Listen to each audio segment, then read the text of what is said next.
जब भी हम कोई नया काम शुरू करते हैं या किसी मुश्किल में होते हैं तो एक देवता हैं जिन्हें हम सबसे पहले याद करते हैं। जी हाँ, आज हम बात करेंगे हिंदू धर्म के सबसे प्यारे देवता विघ्नहर्ता गणेश की। और ये कोई छोटी मोटी बात नहीं है। चाहे कोई पूजा हो, कोई नया काम हो या जिंदगी का कोई भी नया मोड़, सबसे पहले उन्हीं की पूजा होती है। इसीलिए तो उन्हें प्रथम पूज्य कहा जाता है, यानी वो जिनकी पूजा सबसे पहले होती है। अच्छा, गणेश जी को समझने के लिए सबसे पहले उनके अनोखे स्वरूप को देखना होगा। उनका हर अंग, उनकी हर मुद्रा, उसमें एक गहरा आध्यात्मिक राज छिपा है। तो चलिए आज इन प्रतीकों के पीछे का मतलब समझने की कोशिश करते हैं। जैसे कि ये उनका हाथी जैसा सिर, वो बड़ा सा पेट और उनका वाहन एक छोटा सा चूहा, ये सिर्फ तस्वीरें नहीं हैं, असल में ये जीवन जीने का पूरा फलसफा है।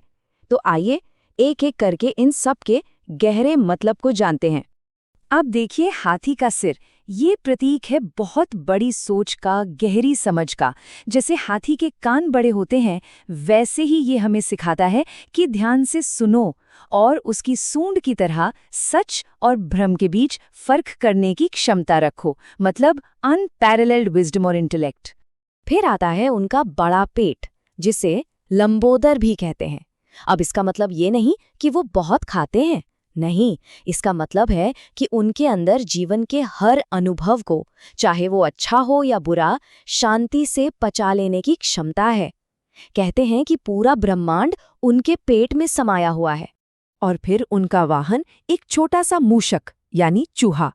ये हमारी इच्छाओं, हमारे ईगो का प्रतीक है, जो हमेशा इधर उधर भागता रहता है। गणेश जी का उस पर बैठना ये क्या दिखाता है? यही कि ज्ञान और विवेक को हमेशा हमारी इन बेचैन इच्छाओं पर काबू रखना चाहिए। कितना गहरा सिंबलिज्म है ना? तो ये सब गहरे मतलब सिर्फ मूर्तियों या तस्वीरों तक ही सीमित नहीं है। असल में गणेश जी की मौजूदगी तो लाखों लोगों के रोजमर्रा के जीवन में, उनके घरों में एक रक्षक की तरह बसी हुई है। ये छोटे छोटे रोज के काम, जैसे उन्हें मिठाई चढ़ाना, खासकर मोदक, या फिर चमकीले लाल फूल चढ़ाना, पूजा में दूर्वा घास का इस्तेमाल करना, या फिर घर और दुकान के दरवाजे पर उनकी मूर्ति रखना ताकि वो हमारी रक्षा करे, ये सब ना एक तरह से उनसे सीधी बातचीत जैसा है। और हर चीज का एक खास मतलब है। खासकर वो लाल फूल, सोचिए जरा, पत्थर या धातु की मूर्ति पर वो चमकीले लाल फूल, उनकी पूजा में ये एक बहुत ही पावरफुल इमेज है। ये रंग, ये हमारी भक्ति और जीवन शक्ति को दिखाता है, जो हम उन्हें अर्पण करते हैं। कोई नया बिजनेस शुरू करना हो या फिर नई गाड़ी खरीदनी हो, लोग अक्सर कुछ आसान से स्टेप्स फॉलो करते हैं। जगह को साफ करना, दिया और अगरबत्ती जलाना, ओम गंग गणपते नमः जैसा कोई मंत्र पढ़ना और फिर मिठाई या फूल चढ़ाना। ये सब क्यों? ताकि वो आगे का रास्ता साफ करे और सफलता का आशीर्वाद दे। और ये जो व्यक्तिगत भक्ति है ना, यही भक्ति गणेश चतुर्थी के त्योहार के दौरान एक बहुत बड़े विशाल सामुदायिक जश्न में बदल जाती है। ऐसा लगता है जैसे पूरा का पूरा शहर सड़कों पर उतर आया हो। ये 10 दिन का त्योहार होता है। पहले दिन मिट्टी की मूर्तियों को बड़े प्यार से घरों और पंडालों में लाया जाता है। फिर अगले 9 दिनों तक रोज पूजा पाठ, भजन कीर्तन और तरह तरह के कार्यक्रम होते हैं। और 10वें दिन बहुत बड़े बड़े जुलूसों के साथ उन्हें पानी में विसर्जित करके एक भावुक विदाई दी जाती है। वैसे इस त्योहार का एक बहुत बड़ा ऐतिहासिक महत्व भी है। 1893 में स्वतंत्रता सेनानी लोकमान्य तिलक ने इसे एक बड़े सार्वजनिक कार्यक्रम का रूप दिया। क्यों? ताकि गणेश जी की जो यूनिवर्सल अपील है, उसका इस्तेमाल करके ब्रिटिश शासन के खिलाफ सभी भारतीयों को एक साथ लाया जा सके।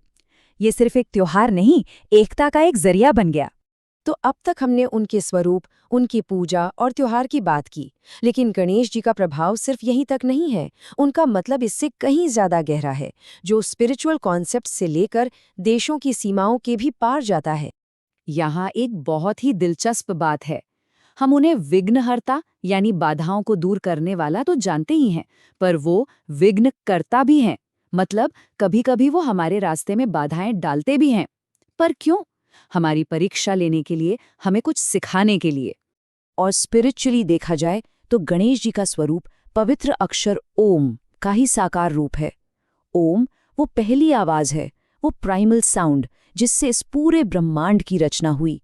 तो एक तरह से गणेश जी अस्तित्व का वो मूल कंपन ही है। और जैसा मैंने कहा, उनकी पहुंच सीमाओं के पार है। उनकी पूजा सिर्फ हिंदू धर्म में ही नहीं होती, बौद्ध धर्म में उन्हें विनायक के रूप में पूजा जाता है, जैन धर्म में भी उनकी मान्यता है। आपको जानकर हैरानी होगी कि अफगानिस्तान से लेकर जापान तक उनकी छवियां और उनका सम्मान पाया जाता है। अब यहाँ एक और इंटरेस्टिंग फैक्ट है।